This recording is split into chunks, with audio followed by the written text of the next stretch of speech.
Reporters are back for their final episode, and this week we're at Chuckanut Brewery. I'm Connor Griezmer. And I'm Evan Keene. We have 6 beers today from Chuckanut Brewery. We're going to be ranking them on a scale of 1 to 5. 1 being this is terrible, and 5 being this is the best beer I've ever had. Let's get going. We're starting today off with the Kolsch German Ale. This alcohol is 4.6%. It is a gentle, slightly fruity, and refreshing drink, and it's also a very light beer. Let's get going. Really light, lots of flavors at once, kind of fruity. I definitely taste that fruitiness. Leaves not a bitter aftertaste, but kind of an odd aftertaste. Almost like woke up in the morning, my breath smells bad. That's the aftertaste I'm getting right now. This isn't a terrible beer, but it's nothing special either. I'd give it a 2.6 out of 5. Yeah, it's kind of light on the bitterness scale, like fruity accents, kind of more of a light German style malty beer. I think overall, for a light beer, it's pretty good, so I'm going to rate a 3.5. So now we have the Pilsner coming in at 5%. This beer won Beer of the Year in 2012. So the judges agree that, yep, it's a good beer. This beer is on the lighter end of things. It's meant to be paired with spicy food because the Pilsner style beers are meant to just cut right through the spices and dull it up. I like this beer. I could imagine myself eating this with a nice spicy burrito. Overall, I'm ranking this 4 out of 5. Really light for 5%, surprisingly light so, and I'm getting a lot of flavors here. Extra hoppy, the hops are literally coming out of the drink. They're jumping out. They're hopping like crazy. Yeah, I really enjoy this Pilsner. I'm going to have to give this a 4.4 out of 5. Moving on to our third beer, we're at the Vienna Lager. This is 5% alcohol and it's described as bronze, malty, toasty, and a little crispy. Let's give it a shot. Oh yeah, that's really good. Again, surprisingly light for 5% beer.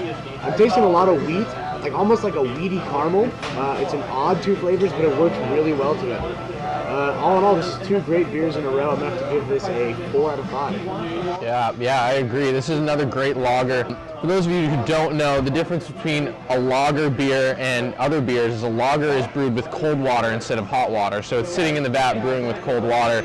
That kind of is what gives it its distinct flavor. It also makes it cheaper to make. So normally when you're at a store, you can find beers like this for cheaper than, say, something like an ale, which is brewed with warm water. I like this lager. It's more of a golden flavor. It comes with lots of sweetness with it too. Overall, I'm ranking this a 4.6 out of 5.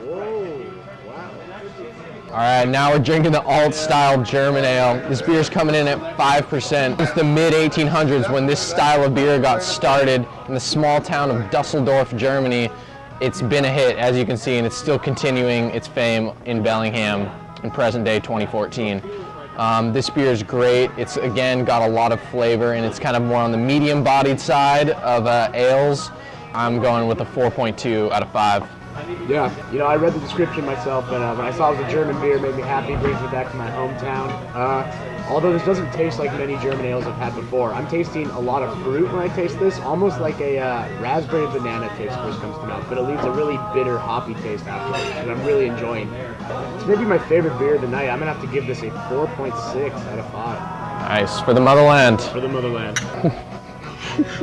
The British are coming with our British IPA ale. It's 5.5%. As you can see, it's a light amber color, and let's see how this tastes. Wow, this is really good. Really refined taste, very weedy and almost creamy taste. Goes down really smooth. I could drink this for a long period of time. For somebody who's not normally a fan of IPAs, I'm a big fan of this. Each beer seems to be continually building upon the next one. I'm going to have to give this a 4.8 out of 5. Yeah, this is a great IPA. You can tell they've really worked hard on making the taste something smooth that lasts and isn't forgettable. So far, one of my favorite IPAs in Bellingham. I'm going to rank this a 4.75 out of 5. I'd have to agree with you on your favorite IPA in Bellingham. This might be it. Finally, we have the Dunkel Lager. This is another 5% beer from Chuckanut Brewery. It's another full-flavored lager. Rank this beer a 4.1 out of 5. Definitely the darkest beer of the night, although it doesn't have the highest alcohol percentage. Like tasting a little bit of coffee flavor, a little bit of chocolate flavor, but it goes down really smooth unlike most dark beers. Not much of a terrible aftertaste. I'm actually very pleasantly surprised with this dark beer. I would have to give this a 4 out of 5 and recommend this for anybody that needs to warm up on a cold winter night.